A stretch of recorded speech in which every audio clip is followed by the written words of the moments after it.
lórí ọ̀rọ̀ local government autonomy a ní diverse opinion lórí ẹ̀ tí n bá gbòyìnbó yẹn, that is a ní contrary opinion lórí ẹ̀. ìrònú wo papọ̀ kò dẹ̀ gbọ́dọ̀ papọ̀. tí irú issue bẹ́ẹ̀ bá wáyé àwọn èèyàn máa criticize ẹ̀, àwọn èèyàn máa fojú ọ̀tọ̀ wò ó, gbogbo a ò lè sùn ká kọrí síbì kan náà. ṣùgbọ́n ẹni tó disappoint wa jù ó ní Governor Engineer Ṣèyí Mákindé, because èmi rò pé governor aráàlú ni. mi mọ̀ wípé olè ní gbogbo wọn, because Governor Ṣèyí Mákindé wà nínú few governors tí wọ́n against judgment Supreme Court wípé owó local government kò ní jẹ́ sísan fún state government mọ́, ìjọba gbọ́dọ̀ máa san directly sí local government purse. And again, government ò ní san fún state tó jẹ́ pé caretaker committee ni wọ́n ní tí wọn ò dìbò ìjọba ìbílẹ̀. ọ̀pọ̀lọpọ̀ state ní Nàìjíríà wọn ò dìbò ìjọba ìbílẹ̀ torí olè tán fẹ́ jà, because wọ́n á gbé sórí òdiwọ̀n wípé when you are not democratic elected you are not entitled to collect a local government allocation as a local government chairman. wọ́n yàn ò síbẹ̀ ni. so àwọn gómìnà yẹn wá gbọ́n tòdí ẹsẹ̀ pé wọ́n lè fáwọn èèyàn tí wọ́n yàn síbẹ̀ lọ́dún kọ̀ọ̀kan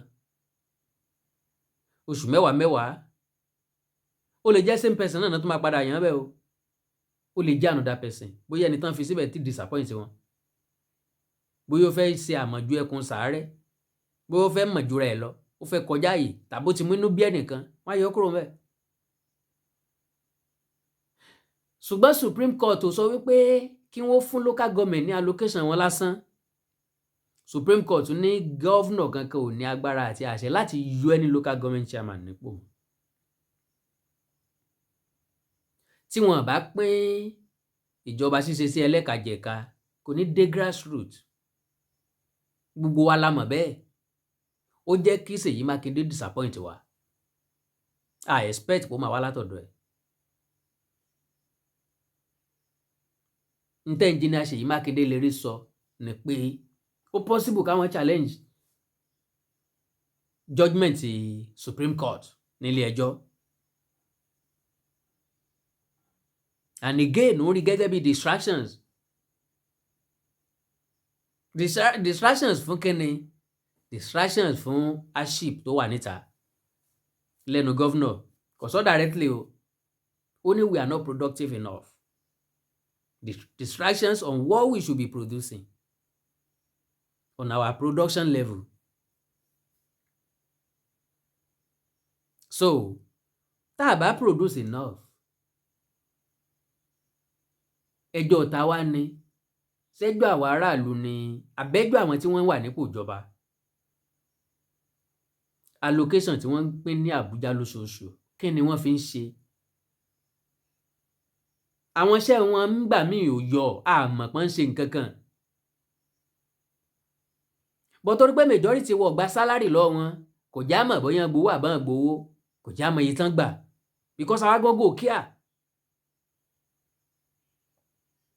Ṣèyí Mákindé ò ní third term tó fẹ́ lọ, kò ní ju second term yìí lọ.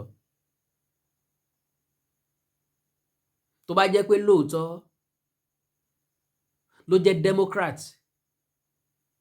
ó yẹ kó mọ àwọn nǹkan tó lè ràn lú lọ́wọ́. questions tó wà irrelevant ni Governor Ṣèyí Mákindé ń béèrè.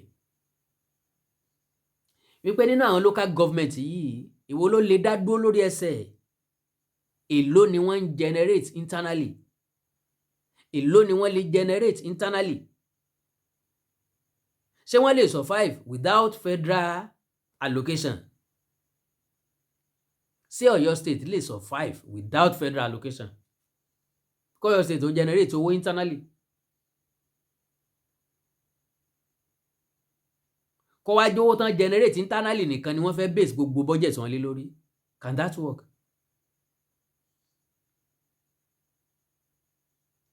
So báwọn local government yìí ṣe wà nìyẹn láyé àtijọ́ tí wọ́n ń function. Wọ́n generate owó bọ̀ wọ́n ń function.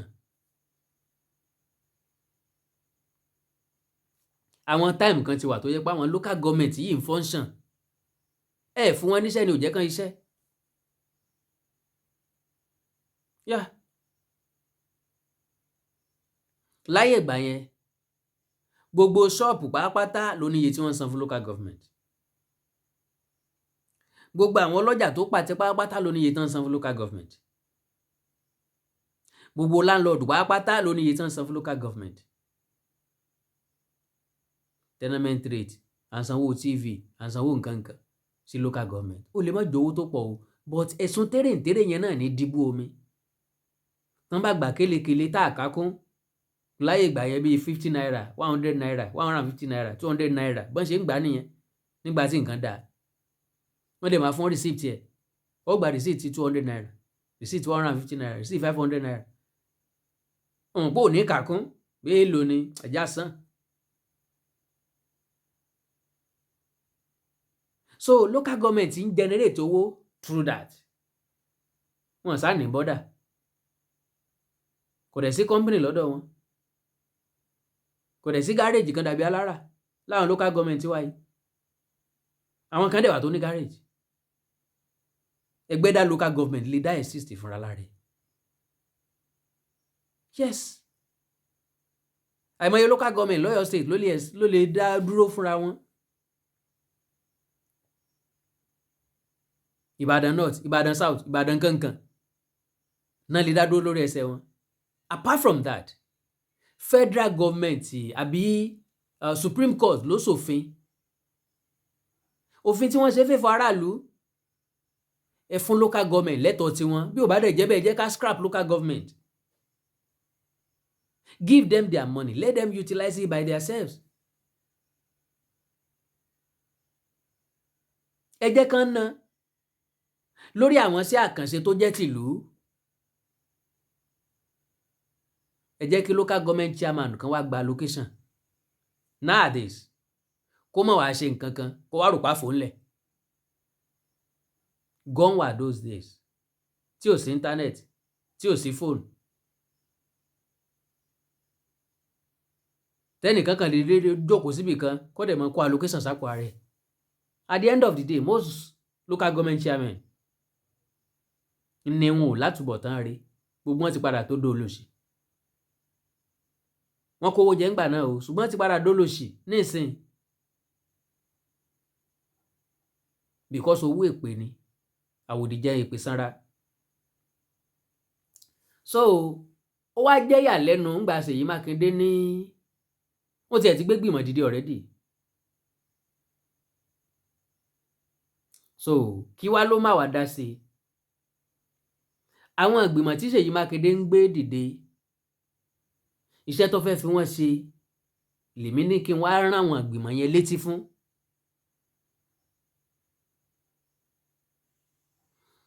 Bóyá iṣẹ́ tí yóò fi wọ́n ṣe ni pé tán bá ti ń fún wọn l'allocation wọ́n gbọ́dọ̀ dìbò local government. State tí ò bá ti dìbò local government, federal government ò ní sanwó wọn báyìí. Láftà tí Supreme Court ti gbé ìdájọ́ wọn kalẹ̀ wọn ò ní sanwó fún wọn ó dìgbà tán bá dìbò. So ọ̀pọ̀lọpọ̀ àwọn states wọ́n ti ń múra fún election local government báyìí. Eléyìí tí Ṣèyí Mákindé fi ń japoró yìí. Ẹ máa rò pé ọlọ́gbọ́n làwọn ẹlòmíì ẹ ní mọ̀ pé òmùgọ̀ ni wọ́n. Ẹ máa rò pé tiyín làwọn èèyàn kan ṣe ẹ ní mọ̀ pé ó lè ní wọ́n. Because gbogbo wa ń sunkún pé ká padà sí regional government.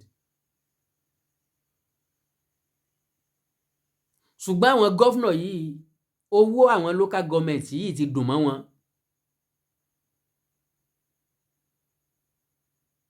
Ẹ̀pẹ̀rán ẹ̀yọ orí ẹ̀ tún yọkọ̀ mẹ́ni okún.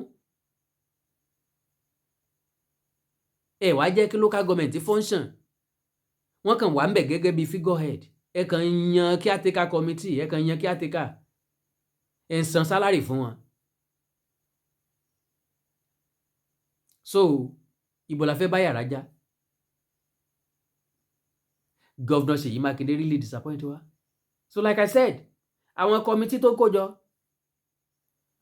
bí èmi ṣe gbọ́ o tàbí kí n sọ pé mo ṣe wo gbọ́ ni pé yóò lè àsì pẹ̀lú wọn tó bá ti ń gba location wọn ní federal government bóyá wọn mọ̀ ṣàṣì mẹ́ta Ṣèyí Mákindé ọmọ gbàdá kan àbídà méjì ń bẹ sápò state padà why ṣùgbọ́n fún state ń tiẹ̀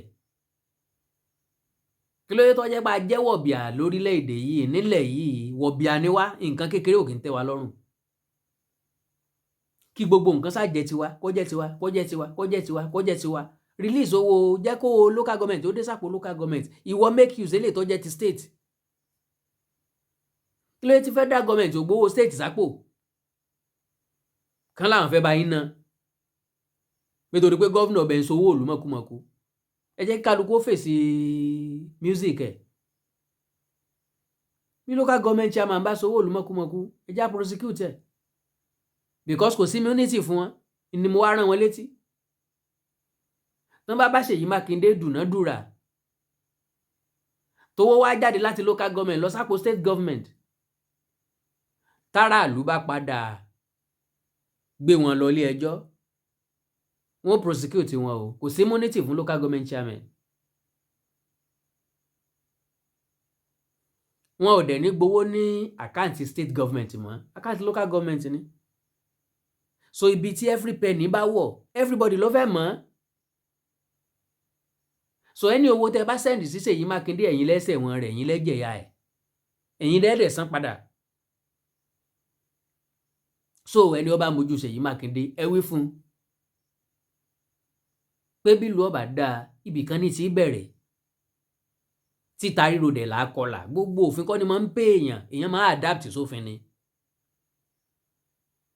yes èèyàn máa ń ṣe kí ni èèyàn máa adapt sí òfin ni gbogbo òfin kọ́ ló máa ń pè èèyàn àwọn kan máa pè àwọn kan máa ṣe against ẹ bọ̀ wá adapt sí àjọ máa gbà fúnra wa ni n tó wù ọ̀kọ́ ló máa wù mí ṣùgbọ́n tó bá jẹ́ pé àjọ fẹ́ jókòó papọ̀ àjọ agree fúnra wa àjọ gbà fúnra wa ni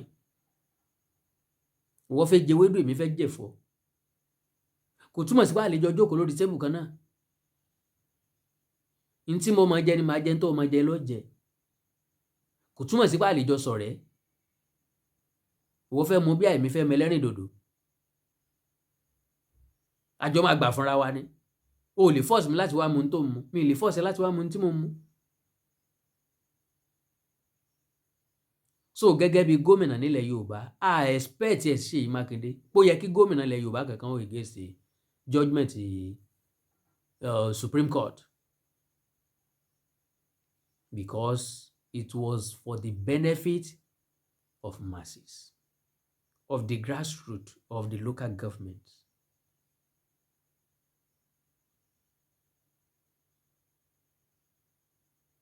Àwọn tó jọjọgbọ́n ń kí ààrẹ Bọ́lá Tinubu pé ó ti gbé ìgbésẹ̀ kan o àwọn gọ́ọ̀mẹ̀ntì tó ti wá tó ti lò bold enough láti gbérù ìgbésẹ̀ yẹn ni kí federal government ó gbé state government lọ sílé ẹjọ́ wọ́n dẹ̀ win with points 3 arms of government lánàá federal state àti local government wáyé tí méjì máa function tí kò ní function tí ò bá ní function jẹ́ kí gbogbo àjọ agree lé lórí pa fẹ́ scrap ẹ̀ then kó máa lọ ká gbà wípé kò sí local government ní Nàìjíríà mọ́ fine kò sẹ́ni tó máa argue but tá a sì ń dárúkọ ẹ̀ mọ́jọba tá à ń ṣe ẹ jẹ́ kó function so àmọ̀ràn tí mo wá fún ẹnjìníà Ṣèyí Mákindé nù o èèyàn tá a bí nù obìnrin ọlọ́jọ́ díẹ̀ ni gbogbo pọ̀pọ̀ ṣìnṣìn náà kò ní pẹ́ tán sọ fẹ́ ga sí lóṣèlú àbíbi tó dé yẹn ti tó ìyẹn ní jẹ́rẹ̀ mọ́ èèyàn ní jẹ gómìnà ọdún 8 kó jẹ́ tálíkà láíláí kó mọ̀ lówó kó tó débẹ̀ àmbọ̀sibọ́sì Ṣèyí Mákindé ò kí ń sọ lòṣì kó tó débẹ̀ ṣùgbọ́n ó kì í tó lówó. Nítorí àyè ká fi rán létí ni pé àwọn gómìnà kan ti wà ń pò yẹn lánàá wọn ò sí má lénìí. Owó tí wọ́n kówó lọ sọ́run ni wọ́n kó lọ sọ́run. Ẹ̀dá ò dẹ̀ ní jẹ ju jíjẹ àti mímu lọ. Gbogbo eléyìí tó kù asán àtòmúlẹ̀ mọ́fò ni. Ẹnjíníà Ṣèyí Mákindé lọ́rọ̀ ọ̀rúnkún yí fapá jánu. I was disappointed in you totally, especially me. Tó bá jọ lọ́gbọ́n ni kò yẹ kó sọ̀rọ̀. Must you talk? Ṣé wọ́n nìkan gómìnà ni? Àbí wọ́n nìkan lòfin yẹn bá wí? Ọ̀rọ̀ ẹ wá dàbí ọ̀rọ̀ ẹlẹ́fọ̀ọ́ o. Ẹ̀fọ́ mi iṣẹ́ ẹ̀fọ́ àtàn o. Ara ń fọ́ ni. A jẹ́ pé lára àwọn tó manipulate àwọn local government.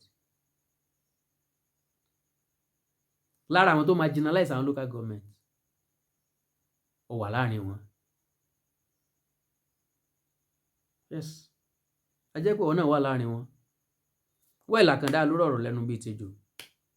Oníjù bá ń lọ gbélé ń já ni. Ẹ̀yin tẹ́ ẹ mọ̀ Ṣèyí Mákindé ẹ bá ń sọ fún bẹ́ẹ̀ pé ibi gẹ́rẹ́jẹ là bá gbà. Ọdún 8 gẹ́gẹ́ bí gómìnà ìpínlẹ̀ Ọ̀yọ́. Irú ìpínlẹ̀ Ọ̀yọ́ yẹn ó yẹ kó jọ́ lọ́gbọ́n sí ni. Ó yẹ kó máa yé bíntín sí ni. Kò yẹ kó máa yé líle mọ́. Jẹ́ ká feel impact dividend of democracy láwọn local government ní grassroots.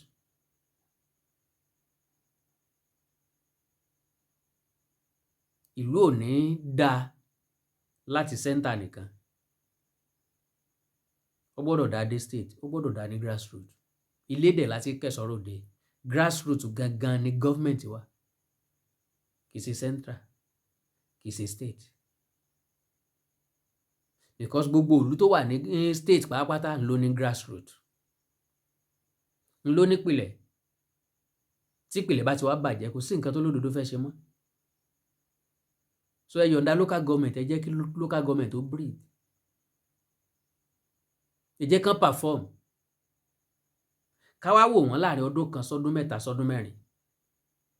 And gẹ́gẹ́ bí àrọwà tá pa federal government pé ká má jẹ́ kí state kankan ṣàkóso ṣètò ìdìbò local government káwọn INEC ó take over. Ọ̀rọ̀ wà lórí ìyẹn náà. Wèrè làwọn yẹn náà ń ṣe. Wọ́n tún lọ ń dá local government INEC sílẹ̀. Nínú INEC náà láti yọ. Kí ló dé tí normal INEC ò lè ṣe ètò ìdìbò fún local government? Nonsense pọ̀ ní Nàìjíríà. Wọ́n á tún yàwó sọ́tọ̀ fáwọn yẹn. Wọ́n á tún recruit àwọn èèyàn míì níbẹ̀ yẹn náà. Wasting of money. Àwọn tó ti ṣe election láwọn state káàkiri ní federal tẹ́lẹ̀ wọ́n wà nílé wọn ò ṣe nǹkan kan. Call them back.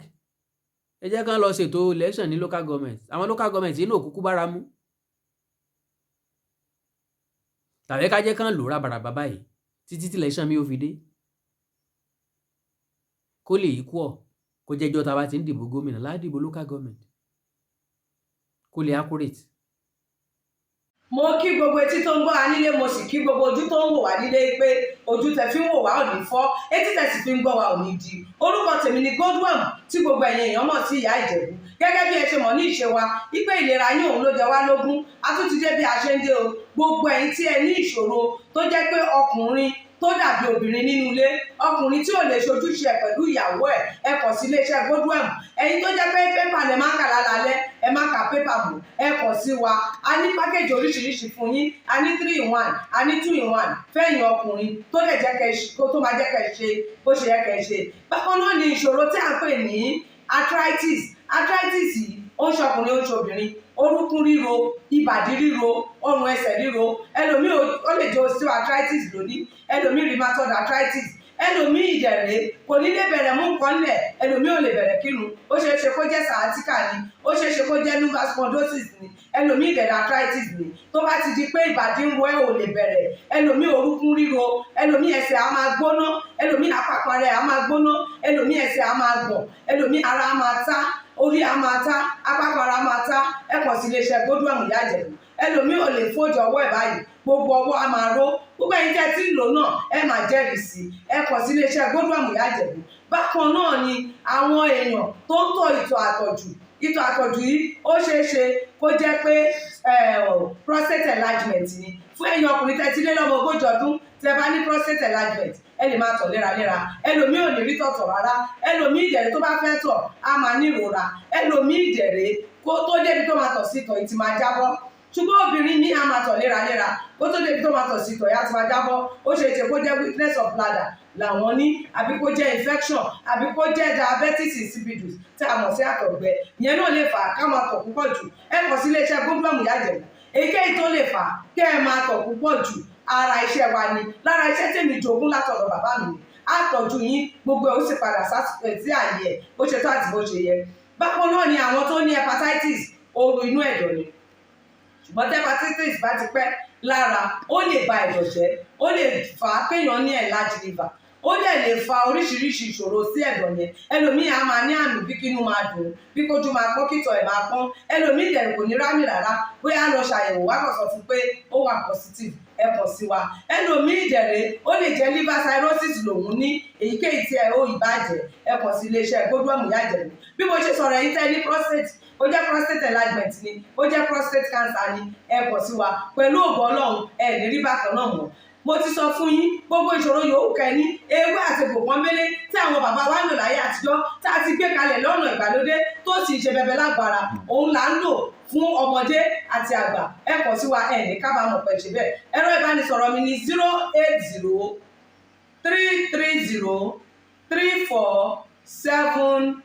08033034777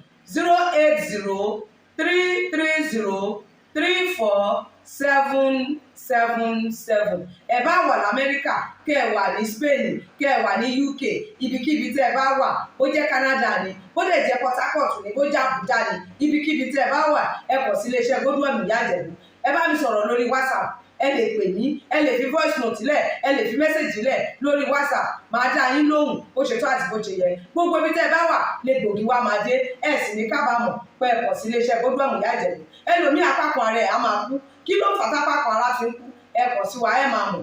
Ẹlòmíì ọrùn àdídì máa steve, ẹlòmíì àyà ló máa dùn, ẹlòmíì ẹ̀gbẹ́ ló máa dùn, ẹlòmíì á máa wúkọ́, ó lè wúkọ́ kókó ti wà lẹ́nu ẹ̀ tipẹ́tipẹ́ tí ò sì ní lọ. Ẹlòmíì ìjẹ̀rẹ̀ ó máa ní ìṣòro àti breathe in oxygen, breathe out carbon dioxide. Àwa máa ní ìṣòro, a máa ní kàtà gbogbo ìgbà. Kí ló ń fà? Ó ṣeé ṣe kó jẹ́ asthma ni, ó ṣeé ṣe kó jẹ́ bronchitis, ó dẹ̀ ṣeé ṣe kó jẹ́ pneumonia cough ìwọ ní. Tó bá ti kàn sí wa, èyí tó bá jẹ́ nú ẹ̀ ló máa dìtámì irú egbògi tá a lè kẹ́ra láti lè ṣe wa. Ẹ ṣe mọ̀, mo ti sọ fún yín o, ẹ̀rọ ìbánisọ̀rọ̀ wa